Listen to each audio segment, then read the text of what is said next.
Hi, welcome back to another episode of Mental Override. Today, I want to give a little bit of talk and insight into my personal life, a little bit of my journey and how I ended up focusing on living intentionally.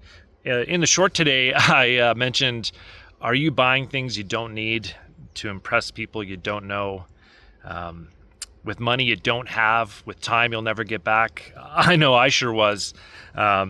10 years ago, I was all about the hustle and grind, trying to get that bag. I was working as a carpenter, had my own small business here in Alberta, and I was struggling day to day, working 40, 50, 60 hours a week, grinding my way. I was serving in the military. I'd injured my body in a number of ways.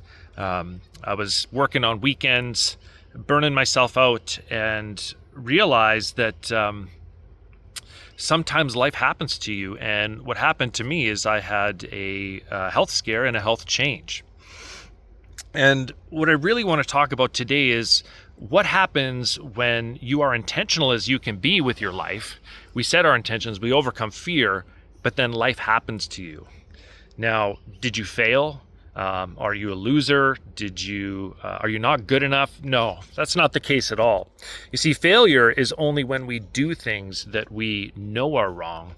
We do them again and expect a different result. We talked about that on the last episode. That's what failure is.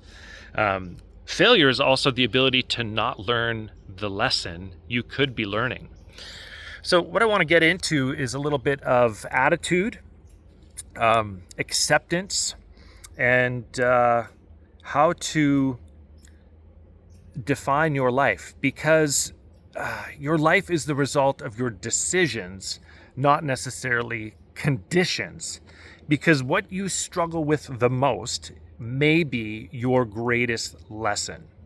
So what happened with me is I had a gallbladder attack, and a gallstone had traveled down to my pancreas and killed my pancreas. And I developed type 1 diabetes. So overnight, I literally began drinking tons of water, going pee all the time. I could no longer work 40, 50, 60 hours a week. My energy was low. It also changed my eligibility to be a soldier in the Canadian Forces. At the same time, I had my injuries. This was discovered, and I thought I was just getting ripped at the time, but it was not the case. So overnight, my career ended, and following subsequent surgeries for my injuries, it also changed my career as a carpenter and ended that. And what I have now is the mountain biking that I do every day. Well, at least 4 times a week is my best goal. But what I really want to get into is what happens when life happens to you. Why does it happen? I'm going to go on a little bit of a deep dive here and get a little spiritual on you as well. You see, I was trying to fill my life and fill my home with things. The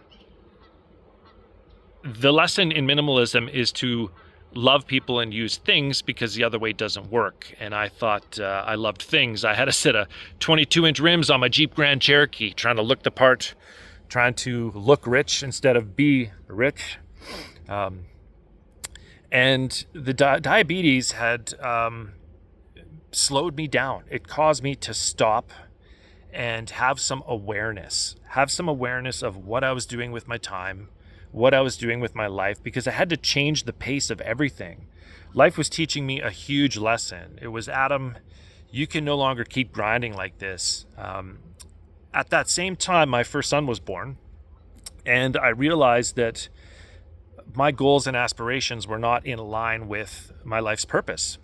Had I not gotten diabetes, I would not have slowed down, stopped, reflected, and looked at my life and said, what am I doing with my time? What am I doing with my health? What am I doing with my life's purpose? At that point, I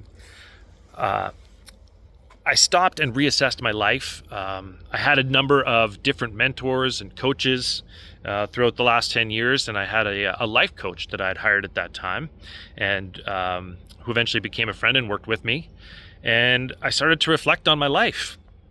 And so what happens when life circumstances happen to us. We're trying to be intentional. We're trying to overcome fear. We're trying to do life the way we want it, and then life throws us a curveball. Well, I'm going to make a suggestion to you. These are some big suggestions. One is that you're a spiritual being having a human experience, that your soul's purpose is to learn the lessons it's here to learn. Okay, what does that look like? Well, if you can accept your lot in life, if you can accept that this is it, you are where you are for a reason, and you can have awareness, you can learn the lessons you're here to learn. You see, everything we experience in life has contrast. Things are not easy unless we know what difficult is. There's no value in the mountain peak unless there is a valley. Everything has contrast. We wouldn't know what joy is unless we had suffering. So there was two ways I could have looked at getting diabetes. I could have complained. I could have had an attitude that was negative, that claimed to be a victim, that claimed it's not my fault, poor me, and then just looked for reasons and excuses that I was changed, that I was different, that I couldn't do something. Or I could accept it and I could ask myself, what lesson is this struggle here to teach me? See, many times when we have struggles or we're facing something that we can't get over, it's because we haven't learned the lesson. Let's say you're struggling with a math question. Real simple. Until you learn the lesson of how to do the calculations, you're going to continue to struggle with it. Let's say you're struggling communicating with your partner. Until you learn the lesson of how to communicate, you'll continue to have that struggle. So why does life throw things at us? Perhaps it's the universe trying to teach you a lesson.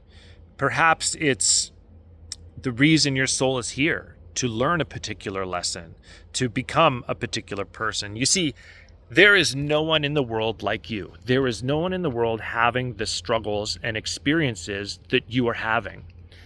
And your character is going to be defined how you choose to accept, react, or act in spite of those challenges. Those challenges are unique to you and create a unique character, which is you. There's no one else like you. You have your own unique circumstances, your own unique challenges. For me, I was caught up in making money. I was caught up in impressing people, looking a certain way. And when some of that was stripped from me, I realized that there is more to life than things, that my life has a purpose, that my soul has a purpose. And the first lesson was was my time, is that when it's gone, you never get it back. You can always make more money, but you'll never get your time. You'll never get your health back. And so I took time off when my first son was born. I spent it at home. I ended up building a garage at that time. And it took me a long time because there was a lot of injuries and health problems. But I had to learn how to change and do things differently. And in that lesson sprouted the first seeds of self-care. Understanding that we take our health for granted, at least I was, that is the first step I had in self-care. See, because I chose awareness, I chose not to be a victim. I chose to accept that my life was changing and that I had to do things differently. And that self-acceptance piece was the beginning of the lesson. So ask yourself, is life happening to you? What things are happening in your life that you don't have control of, that you can't live intentionally? Perhaps your greatest lesson is in that struggle. As one of my favorite teachers, Alan Watts, says, is that nothing has value without contrast. You can't understand love unless there's hate. You can't understand the background unless there's the foreground. You see, the opposites of everything illuminate the value in things. And without them, there is no value. And our character can't grow unless we have struggles and challenges in life. If you were to have everything you wanted, if you were to have everything come to you easily, you'd really get bored. Alan Watts has a great talk on this. He said, eventually you would want a surprise. You would imagine something new happening. You would imagine something difficult happening. And eventually you would be right where you are right now. Can you accept where your soul is right now? Can you accept where your life is right now? Yes, terrible things can happen to people, but to the depth in which we can face the darkest, most fearful, most greatest struggles is to the depth in which we can illuminate our character and expose truly who our soul is. You see, we express our souls, we express our personality, the deepest part of us, our awareness, and how we choose to react to our life circumstances, how we choose to accept what's happening to us. So my question to you today is this. What's going on in your life? What have you accepted? What haven't you accepted? Are you living for others? Are you living to get that bag? Or are you going to accept and surrender to the truth of your situation and accept what life is trying to teach you? Because when you can accept what life is trying to teach you, you can grow. You can move through that lesson. You'll be done being stuck on the math problem you cannot solve when you ask yourself, what is the lesson I'm here to learn? You see, the attitude of gratitude, when you start your day with intention and gratitude, is about acceptance. It's about accepting what life has given you, accepting the things we cannot change, and then choosing the attitude and the person we want to be through those struggles. Have you ever seen someone on YouTube who's gone through a difficult struggle? Someone who was injured in a sports accident, and you see them grind and overcome? You see, they've accepted where they're at. And if you lie to yourself and pretend you're fine, you're just going to go further deep into the suffering. If you can accept your mistake, if you can accept the lesson, if you can accept what you're repeating that's harming you, that's the first step in changing it. Then and only then, when you see the truth will set you free. So understand that living intentionally happens when you set your intention and your attitude for the day. That the struggles you experience throughout the day can be your greatest lesson if you can choose to accept them.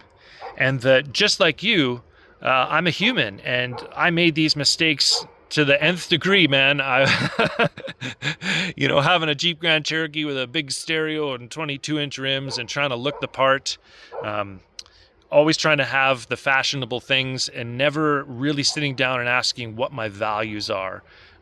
What my soul feels is true, what's in my heart, and making choices based on that.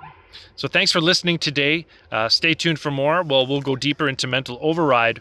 And if you have a comment, what was your greatest struggle? What did it teach you? I hope that this vulnerability encourages you, because some of your life's greatest struggles are going to be what builds the greatest character in you and propels you into a completely different place in life. I had no idea I'd be where I am today, having gone through what I thought was the worst thing in the world. So thanks for listening. Comment down below. I'd love to hear from you and hear what your struggles were or what that struggle taught you. And remember, you can live intentionally, but don't forget that life happens. It teaches you lessons.